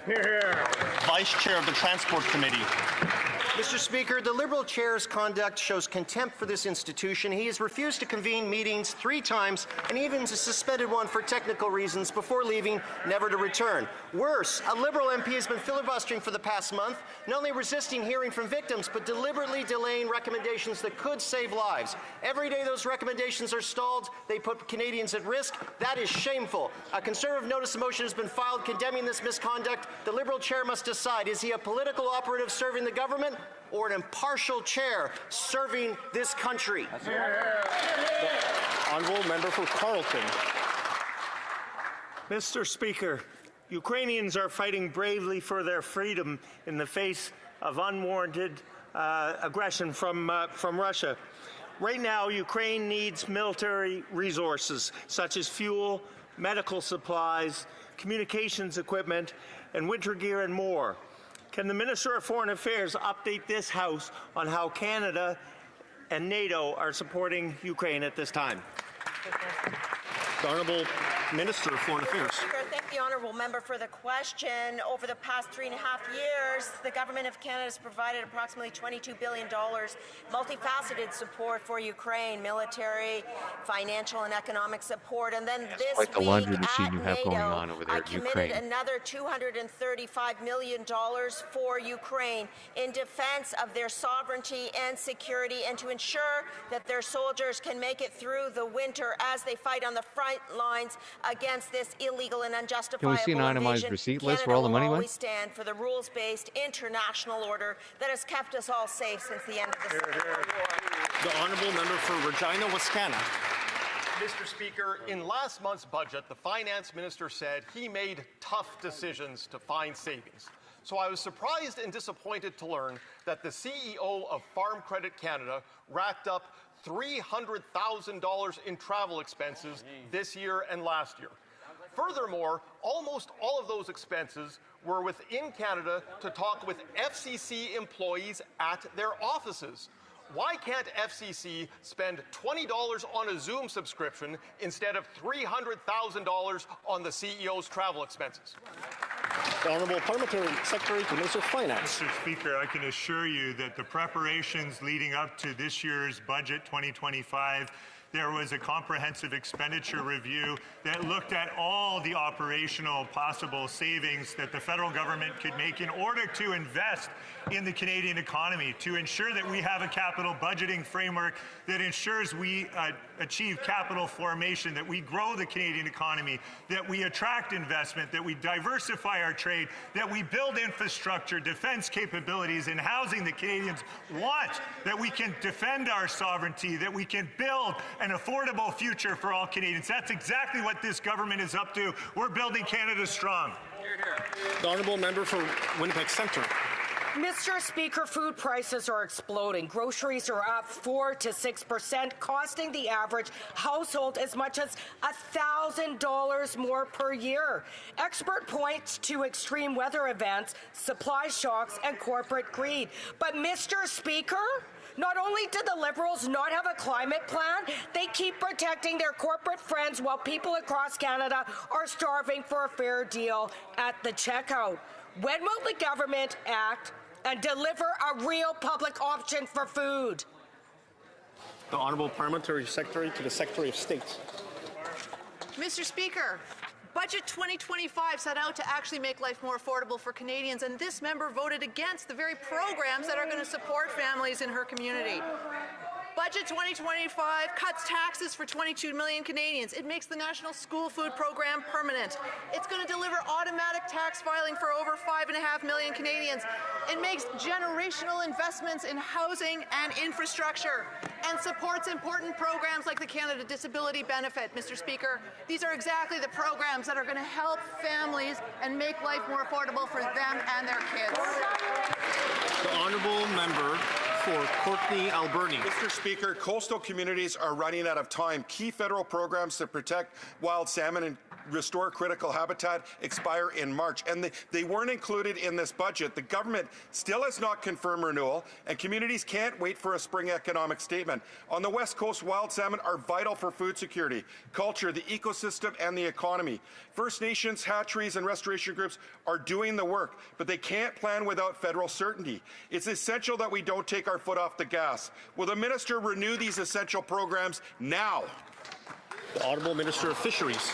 Thank you, Mr. Speaker, and I want to assure the member that the program funding does continue to March of 2026, and I am actively engaging with members across the country to talk about the effect of the program in their communities, what it is that was very strong and what it is that we need to look to into the future. Climate changes, the stock of salmon and other seafoods change, and we need to be able to align our programs to the reality in the waters and in communities. And I'm happy to continue to dialogue with that member.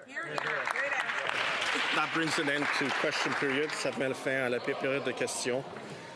I wish to inform the House that the volume of earpieces will now be reset.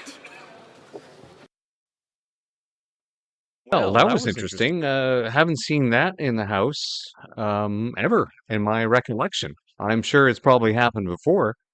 I've just never actually seen it happen, whereby a Conservative was asking a question, and then before a Liberal could answer it, another Conservative stood up and then followed through with more of the question. And then before a Liberal could answer, the other Conservative that started it started speaking again. So you had like 1-2-1, kind of like a little tag team. And then they gave the minister an opportunity to ask. And then he did it again. That was really weird. I wonder if they did it because MacKinnon wasn't in the House today. And he was the one who sets the agenda as to who has to speak in Parliament, in the lower house. That's why you always see the same pattern, right? You'll see 3 questions from the Conservatives, typically in two in French and 1 in English. A repeat of one of the French questions for the benefit of the viewers who maybe just tune out the interpreters. And then you will have 2 questions by the Bloc Québécois, and then it goes back to the Conservatives for a series of questions until it finally, then a Liberal pops up for their freebie question, and then you have a Conservative ask a couple of questions, and then another freebie question, and then Conservatives ask you questions, and then the NDP and the Greens usually get in there by the end. The Greens get in at least once or twice a week, and the NDP get in at least 2 questions at the end of every question period. It's the same pattern over and over again. So obviously MacKinnon has his little slot set, and he goes, yeah, let's just follow this pattern, and we'll give them the questions. Then they decide who's going to ask the questions. So this thing where the 2 Conservatives went back and forth there, that was interesting. I'd never seen that before. I'm going to have to do some research on that. And yeah, so that concludes today's question period. As you can see, the House is typically very empty on Fridays. Not too many surprises other than the BS about the jobs, because we know that's always coming. Again, they're spending money we don't have in order to say that they're helping people, right? But then who are they going to tax for that? Never forget, $10 million an hour in interest debt charges is what we are facing right now because of all the money that they have borrowed and spent with nothing to show for it. Over $1 trillion in debt. Right. So let us just go straight on out for the outro, and we will see you next week. Oh, last little mention, if you guys like sci-fi, join us tomorrow for Sci-Fi Saturdays, brand new little show that we started. Episode 2 tomorrow. And other than that, we'll see you next week on The Nap. Bye-bye. That there is no such thing as that one system that we have. My colleague asked why she was allowing one-click citizenship ceremonies, which, to repeat a famous line in the House, we found on your website. If the Conservatives want the truth, we'll tell them the truth. Yesterday from the Prime Minister really freaked these Conservatives out because they saw the ambition in that speech. And not only did they see it in that speech today, as the Prime Minister stood with the Premier investing in new nuclear to ensure the jobs of today and the future, they know that the youth... The only thing that's revolting are those answers. Speaker, we will take no lessons from these Conservatives. that that minister didn't write the Prime Minister's speech yesterday, because it wouldn't have bored and depressed to tears all of those poor students stuck in that room. There he spoke about how they would have to sacrifice more and that it would take time to reverse all of the misery that has built up over the last 10 years. Mr. Speaker, young people want to have homes. They want to have jobs. They want to have hope. They want a budget that is affordable so they can have a life that is affordable. Will the Prime Minister introduce that budget so that Canadians can restore the promise of their country? And we decide what comes next. Canada know that this government has their back. There's going to be a powerful statement for the young people of Canada. Driving inflation. The more Liberals spend, the more it costs Canadians at the grocery store. 25% of Canadians are using food banks because they can't afford to eat. So when will the Prime Minister finally get his inflationary deficits under control so Canadians can put food on the table? Mr. Speaker, Conservative members pretend to care about food insecurity, but then they call feeding children garbage. Mr. Speaker, what's garbage was that answer? Did the Prime Minister see the ad before it went out? Of course there are too many people living in poverty in Canada, but there are significant initiatives being put in place by this government. Being serious means being honest and telling Canada's economy is in fact... Member for Aurora, Oak Ridges, Richmond Hill. Mr. Speaker, last year over half the people who became Canadian citizens did so by clicking a box online.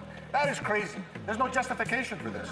In-person citizen ceremonies are essential unifying bedrock of Canada's civic life, Mr. Speaker. Swearing the oath of citizenship in front of an official should be upheld as an integral part of committing to the responsibilities that come with being Canadian. Will the minister immediately end one-click virtual citizenship ceremonies? Honourable Minister of Immigration, Refugees and Citizenship. Mr. Speaker, thank you very much for that question. I respect that member. And I know he knows that that's not correct. I know that he recognizes that we have a robust system in this country, that there is no such thing as that one system, that we have multiple layers, and when it comes to citizenship ceremonies, there is no such thing as that. There is multiple layers of defense. When somebody is coming out of port of entry, 100% of those people spend considerable time with... The Honourable Member for Calgary, Knowles Hill. So the minister completely didn't answer to the question. She didn't listen to it. My colleague asked why she was allowing one-click citizenship ceremonies, which, to repeat a famous line in the House, we found on your website. People get their citizenship by doing a virtual ceremony and clicking a box. That's what we're talking about here. This is I cannot believe she's still the minister. Will she end one-click virtual citizenship ceremonies? The Honourable Minister. Say it's not. Mr. Speaker, here's the facts. Okay, virtual citizenship ceremony were started during the time of the pandemic. We all know during COVID, life shifted. Even in this parliament, we now have the voting app, for an example. So we're always looking for opportunities to celebrate our citizenship, to bring people together, to celebrate and build Canadian economy and make it strong, and we will continue to do that. Thank you. Honourable Member for Calgary, Knowles Hill. Last year, well after the pandemic, more than half of Canadian citizenships were conducted where? Online, by clicking a box. How does that unify Canadians? How does that imply and impart the responsibilities of being Canadian? She's standing up here and defending a post-national strategy. Will she end one-click virtual citizenships? The Honourable Minister. Again, I'm correcting the record for that member and those that are listening. Virtual citizenship ceremonies started during the pandemic. That is correct. There are still some that are happening. However, all new Canadians, while it is still being done under a secure, full-fledged citizenship ceremony with officials present. Thank you. The Honourable Member for Pickering, Brooklyn.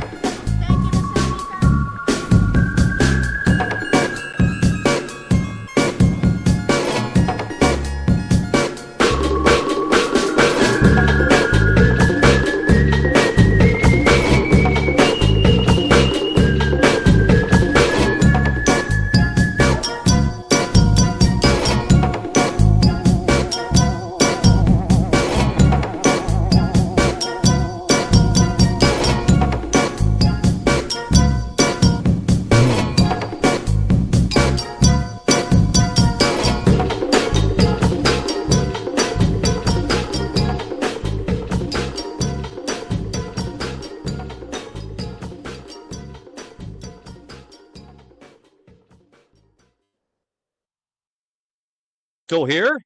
All right. Well, we'll just give you a quick preview of what the intro looks like. It might not even be this intro, but they're all the same, but with different music. And after that, I'm signing off. Working. I am programmed to destroy those life forms which are imperfect. Non-sequitur. Your facts are uncoordinated.